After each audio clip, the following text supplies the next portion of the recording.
Ya, shalom teman-teman. Mari kita berdoa sebelum kita merenungkan bagian dari firman Tuhan. Terima kasih untuk pagi ini. Kami bersyukur Tuhan, kami boleh ada sebagaimana kami ada. Kau senantiasa lindungi, menyertai kami hingga saat ini. Semua karena anugerah. Tidak ada alasan bagi kami untuk tidak mensyukuri segala kebaikan Tuhan yang begitu luar biasa boleh kami nikmati hingga saat ini. Dan kami hamba-hambamu sementara mau duduk diam di sekitar kebenaran firman Tuhan, untuk merenungkan firman Tuhan, biarlah firman Tuhan kembali menyegarkan, menguatkan, dan juga memberikan inspirasi-inspirasi yang baru bagi kami hamba-hamba. Terima kasih Bapa. Kiranya nama Tuhan Yesus ditinggikan di tengah-tengah kami pada saat ini, dalam nama Tuhan Yesus kami. Amin. Ya, shalom semua, rekan-rekan, selamat pagi. Tuhan begitu baik ya dalam hidup kita, memelihara kita hingga saat ini. Saya rindu untuk men-sharingkan sedikit ya dari kebenaran firman Tuhan yang terambil dari Kejadian ya, Kejadian pasal 32, satu bagian firman Tuhan yang sangat kita kenal. eh, Bagaimana Yakub ya, dia bergulat dengan Tuhan ya, dengan Allah. Ayat 22 di sini dikatakan pada malam itu Yakub bangun dan ia membawa kedua istrinya, kedua budaknya perempuan, dan ke-11 anaknya, dan menyeberang di tempat penyeberangan sungai Yabok. Sesudah ia menyeberangkan mereka, ia menyeberangkan juga segala miliknya.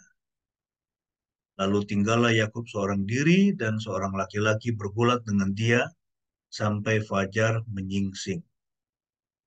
Ketika orang itu melihat bahwa ia tidak dapat mengalahkannya, ia memukul sendi pangkal paha Yakub, sehingga sendi pangkal paha itu terpelecok ketika ia bergulat dengan orang itu.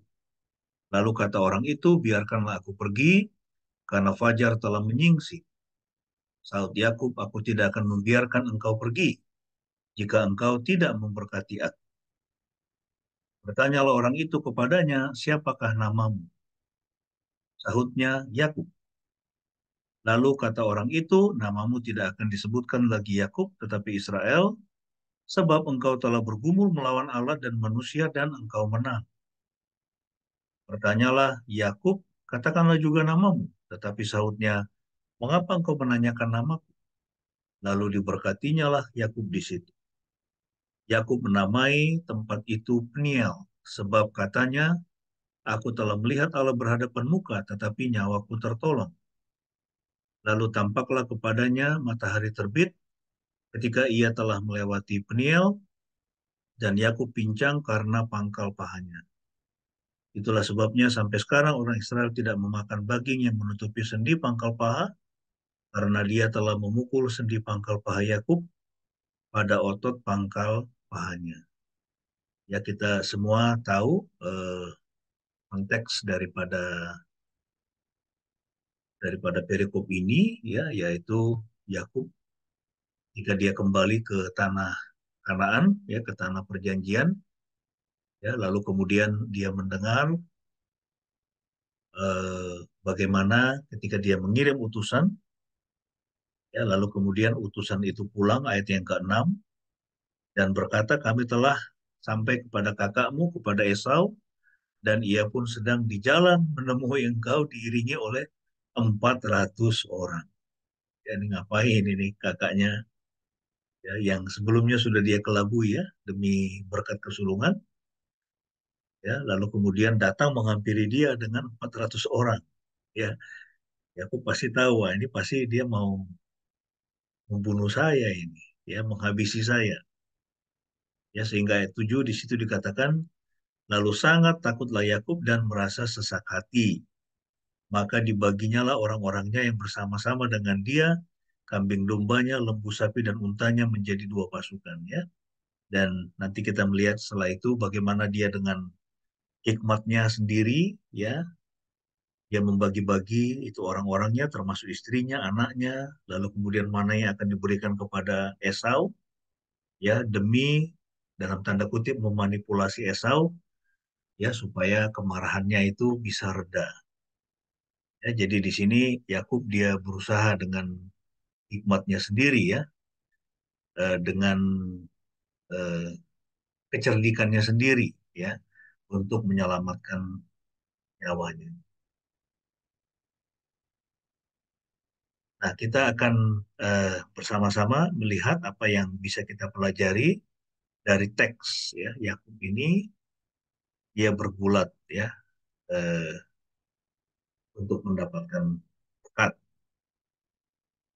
Ya, jadi Yakub ini dia adalah sosok yang senantiasa bergulat ya untuk mendapatkan berkat. Ya. Dia begitu ingin sekali jadi orang yang diberkati ya sampai-sampai dia kemudian mengelabui ayah kandungnya sendiri ya Ishak, lalu kemudian dia juga mengelabui kakaknya ya, lalu dia juga mengelabui Laban ya setelah sebelumnya Laban juga itu menipu dia ya, jadi dia menipu balik Laban hingga dia kemudian menjadi sangat kaya ya, dan terakhir dia harus pulang ke tanah Kanaan ya, dan itu ada hambatan yang sangat besar yang dia alami ya karena Esau datang menghampiri dia dengan 400 orang ya berkuda. Nah, Yakub ini adalah sosok yang senantiasa bergulat untuk mendapatkan berkat.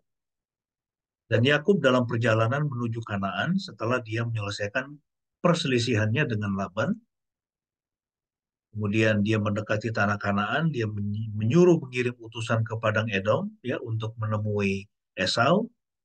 Lalu kemudian dia mendapatkan laporan Esau mendatanginya dengan 400 orang, membawa 400 orang, ya sehingga Yakub menjadi sangat panik dan ketakutan.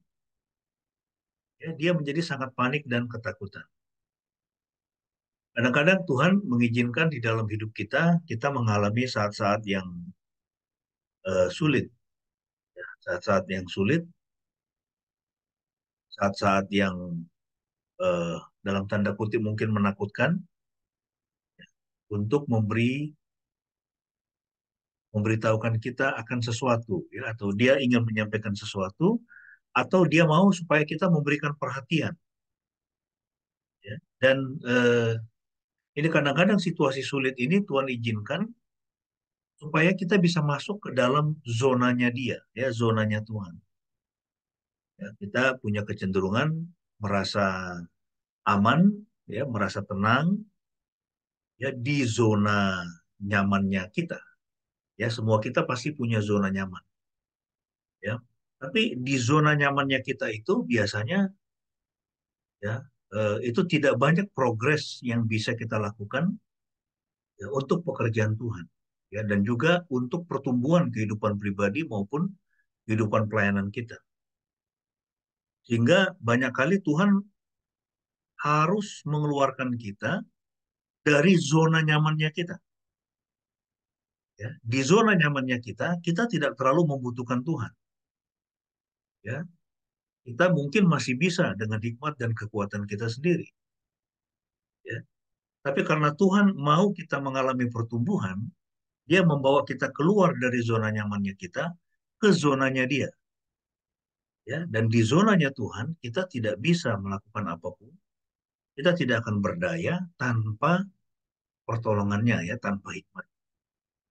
Ya, saya bisa bayangkan ini teman-teman kita, ya, ini Pak Musiko yang di Amerika, lalu kemudian Pak Denny di Hong Kong, ya ada Ito Sonti ya di Kirgistan, ya jauh dari rumah, ya kan, jauh dari Indonesia, itu pasti itu sudah mengalami ya begitu banyak ya zona-zona tidak nyaman yang Tuhan izinkan hingga sampai pada itu pada kondisi sekarang.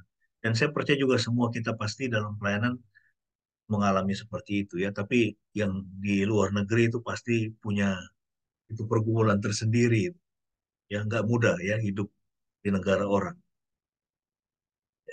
Pasti ada masa-masa mengalami kepanikan, ya, mengalami ketakutan, ya, mengalami kebingungan. Ya, itu kita dengar dari teman kita ya, Ito Sonti, ya, itu bagaimana sulitnya untuk ya, itu melayani panti asuhan dengan anak-anak yang banyak bermasalah seperti itu. Ya, ada banyak kesulitan yang dialami. Ya. Tapi juga pasti ada banyak berkat Tuhan.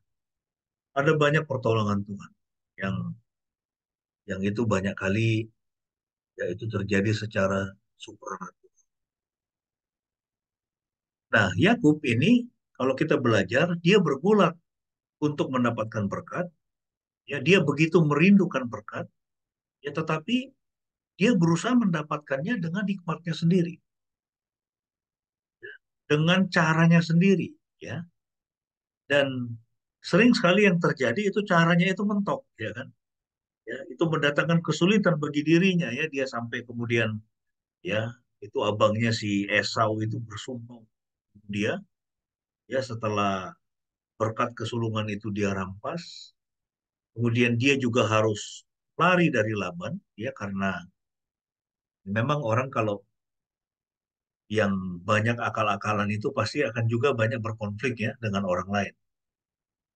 Jadi dia selalu menggunakan hikmatnya untuk menyelamatkan diri dan keluarganya, ya serta harta bendanya ya dia membagi ternak dalam dua kelompok ya itu menarik kalau kita eksegese itu bagaimana cara dia ya itu taktik dia itu ya untuk supaya Esau itu dia kalau pas dia ketemu itu ya dia tidak terlalu marah ya atau dia hatinya udah bisa lebih lunak ya begitu setelah dia menerima pemberian-pemberian ya hewan kambing domba dari adiknya.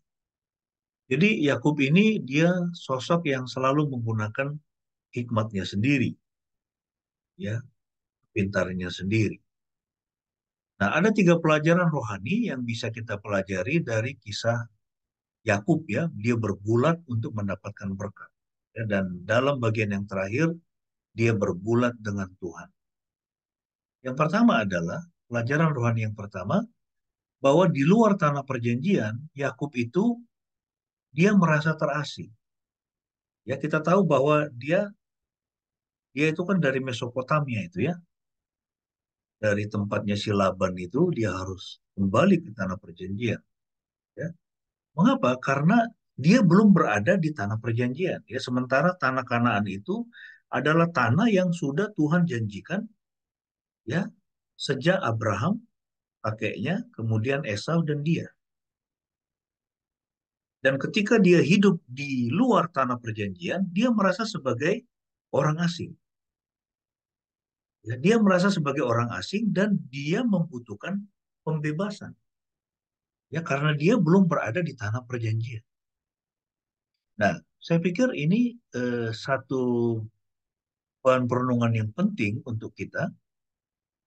Apakah saya saat ini sudah berada di tanah perjanjian?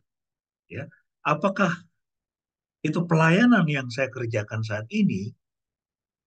Ya, itu adalah pelayanan yang memang itulah yang Tuhan kehendaki untuk saya lakukan. Ya, atau ya itu sebetulnya pemikiran maupun hati kita itu masih mengembara. Kita masih melihat bahwa ini kayaknya ini bukan dari Tuhan deh atau kita masih berpikir untuk pergi ke tempat lain ya atau mengerjakan pelayanan yang lain ya. Ada orang dia melayani atau dia berada di satu tempat ya itu karena terpaksa atau karena memang situasi sepertinya menuntun dia ke situ tetapi dia tidak merasa hatinya ada di situ. Kalau kita meyakini bahwa pelayanan yang sedang kita kerjakan itu adalah dari Tuhan, maka hati kita ada di situ dan kita memiliki energi yang terus-menerus ada, bahkan terus bertambah untuk mengerjakan ya, untuk mengerjakan pelayanan itu. Kita tidak merasa lelah, ya. kita merasa senang. Dan ini kita semua, ini teman-teman satu kelas, ini karunianya beda-beda. Ada yang kuat di penggembalaan, ada yang kuat jadi dosen, ada yang kuat mungkin jadi misionari. Ya. Nah, tetapi intinya adalah apakah yang saya kerjakan saat ini, ya, itu mengindikasikan bahwa saya sudah berada di tanah perjanjian. Ya, itulah yang dari Tuhan untuk kita, untuk kita kerjakan, atau kita masih merasa terasing. Ini saya pikir ini satu hal yang penting ya, dan mudah-mudahan ya semua kita ini sudah usia 50 tahun lebih, bahkan mungkin ada yang sudah hampir 60 atau mungkin lebih 60, ya seharusnya ya kita ini sudah berada di tanah perjanjian. Ya, ini pelayanan kita ini, ya, itulah yang Tuhan mau untuk kita kerjakan dan terus kita kembangkan, ya, sampai kita mati nanti. Itu yang pertama, saudara. Kemudian yang kedua, ya, Yakub, ya, dia harus bergulat dulu dengan Tuhan sebelum ia bisa mendapatkan berkat. Yakub harus bergulat dulu dengan Tuhan sebelum ia bisa mendapatkan berkat. Ya. Jadi Tuhan izinkan. Nah, kalau sebelumnya kan itu dia bergulat dengan dirinya, ya, dia bergulat dengan ayahnya, dia bergulat dengan Esau, itu kakaknya, dia bergulat dengan Laban, dia bergulat dengan semua orang, tapi dia belum mengalami dia bergulat dengan Tuhan. Dia harus bergulat dulu dengan Tuhan. Dia harus bertemu dulu dengan Tuhan sampai kemudian dia harus mati sebagai Yakub sebelum ia bisa menjadi Israel. Nah, ada satu hal yang menarik ya. Kalau kita perhatikan peristiwa Yakub bergulat dengan Tuhan ini, lalu kemudian nanti dia bertemu dengan Esau, dia berdamai dengan Esau, kemudian nanti kita lihat di pasal berikutnya dia mendirikan mesbah, kemudian dia memanggil nama Tuhan. Maka setelah, kalau saya tidak salah itu kejadian 34 apa 35 itu adalah poin terakhir dia. Setelah itu kita melihat sosok Yakub itu, dia menjadi sosok yang diam. Ya, dia sudah tidak lagi itu aktif. Ya, terus setelah dia nanti kita akan melihat itu anak-anaknya, lalu kemudian Yusuf ya itu menjadi pusat. Yakub dia menjadi seorang yang pasif, dia menjadi seorang yang diam, dia terima aja. Ya. Tapi kemudian ada hal yang menarik setelah dia membangun mesbah itu, maka di situ kita bisa melihat bahwa misinya dia sudah selesai dan Tuhan Israel, ya, kemudian dia dipanggil sebagai Tuhannya Abraham, Ishak dan Yakub. Kalau saya tidak salah di kejadian 34 apa 3. Nah, jadi Yakub ini dia harus bergulat dulu dengan Tuhan ya sebelum ia bisa mendapatkan berkat. Dan satu pertanyaan untuk kita aplikasinya adalah, sudahkah saya bergulat dengan Tuhan untuk mengetahui kehendak dan rencananya atas hidup saya? Apakah saya sudah bergulat dengan Tuhan seperti yang dialami oleh Yakub? Ya, dipukul pangkal pahanya, dia terplecok, ya kan? Dia sudah tidak berdaya sebetulnya, udah nggak bisa bergulat itu dia. Sebagai hasil pergulatan dengan Tuhan, dia menjadi sosok yang tidak berdaya. Dan sering sekali Tuhan membuat kita menjadi orang-orang yang dalam tanda kutip seperti yang nggak berdaya. Kita udah menyerah aja itu. Aduh Tuhan, nggak bisa deh ini. Ya nggak bisa meneruskan ini. Kita begitu lelah, exhausted, kita udah kehilangan energi, kita nggak tahu mau bikin apa. Tapi kemudian Tuhan menyatakan kuasa dan rencana ini. Dan ini poin yang ketiga yang terakhir, berkat Tuhan dicurahkan kepada Yakub setelah ia tidak berdaya. Berkat Tuhan dicurahkan kepada Yakub. Misinya bisa dia selesaikan.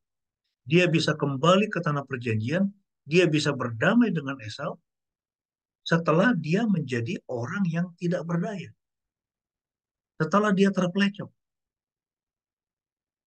Dan saya pikir ini satu hal yang penting sekali untuk kita garis bawahi, untuk senantiasa kita ingat bahwa apapun pencapaian yang pernah kita lakukan, yang sudah kita hasilkan hingga saat ini, dan juga di masa-masa yang akan datang, maka kalau itu dari Tuhan, kita akan mengatakan, this is not my work. Ini bukan karena pekerjaan. Ini adalah karena pekerjaan Tuhan. Ya, itu ciri khas orang menyadari bahwa yang dia achievement yang bisa dia raih, ya, itu adalah sungguh-sungguh dari Tuhan. Dia akan selalu sampai pada poin, ini bukan karena saya, ini karena Tuhan. Ya. Nah, sehingga ya ini satu hal yang penting ya. Apakah kita punya konsep berkat hanya datang jika kita kerja keras atau sungguh-sungguh mengusahakan? Memang kita harus kerja keras. Kita harus belajar sungguh-sungguh. Kita harus banyak membaca. Kita harus bikin persiapan khotbah yang bagus. Ya, kita harus mengupgrade ya ilmu kita juga. Ya. Nah, tetapi pertanyaannya, apakah kita punya konsep berkat hanya datang jika saya bekerja keras atau sungguh-sungguh mengusahakannya, atau berkat itu datang karena Tuhan sendiri yang menyediakan? Dan bagi ya dan untuk Yakub ya berkat yang terbesar, dia boleh kembali ke tanah perjanjian, dia boleh berdamai dengan Esau, ya, kemudian dia menghasilkan itu keturunannya nanti di tanah perjanjian, ya, dan itu bisa terjadi setelah ia tidak. Ya, biarlah kita semua melihat diri kita sebagai hamba-hamba Tuhan yang tidak berdaya di hadapan Tuhan. Bahwa tidak ada yang bisa kita sombongkan. Tidak ada satupun yang bisa kita sombongkan. Kalau kita bisa ada hari ini, itu semua karena kiranya kebenaran firman ini menyegarkan kita lagi, ya, menginspirasi kita lagi. Tuhan Yesus memberkati. Saya minta kesediaan eh, Ibu Ibu Yafet untuk menutup firman Tuhan dan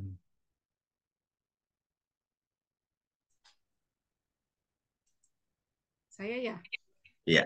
Ya, mari kita berdoa. Tuhan Yesus, kami bersyukur karena Tuhan sudah memakai hambamu Pak Kornel untuk menyampaikan kebenaran firman Tuhan bagi kami semua. Terima kasih Tuhan Yesus untuk apa yang sudah kami terima, sehingga kami sungguh-sungguh meyakini bahwa Tuhan memanggil kami di tempat saat ini di mana kami melayani, dan di dalamnya Tuhan juga akan memberkati kami. Terima kasih Tuhan Yesus, kami sungguh-sungguh merasakan pertolongan Tuhan ketika kami merasa tidak berdaya. Ada tangan Tuhan yang kuat yang menolong dan menopang kami. Kami mengucap syukur Tuhan untuk setiap peristiwa yang kami boleh alami dalam kehidupan keluarga, baik dalam kehidupan pelayanan kami yang Tuhan percayakan kepada kami. Kami bersyukur karena itu berkat daripada Tuhan. Terima kasih Tuhan kalau Tuhan membuat kami dapat berdiri tegak hingga saat ini, melihat janji Tuhan yang Tuhan sudah berikan kepada kami, sehingga apapun yang kami alami, sekalipun itu tantangan, penderitaan di dalam pelayanan ini, dalam kehidupan kami tahu bahwa ada kemuliaan yang Tuhan janjikan bagi kami semua hamba-hambamu. Terima kasih Bapa di surga, berkatilah hambamu Pak Kornel yang Tuhan sudah pakai untuk menjadi saluran berkat bagi kami semua. Tuhan terus memberkati hambamu di tengah-tengah kehidupan keluarga maupun di dalam pelayanan, apapun juga yang sedang digumulkan, melayani jiwa-jiwa yang belum percaya kepada Tuhan. Tuhan juga memberkati hambamu bersama dengan keluarga. Terima kasih Bapa, di dalam nama Tuhan Yesus kami sudah berdoa dan mengucap syukur. Amin.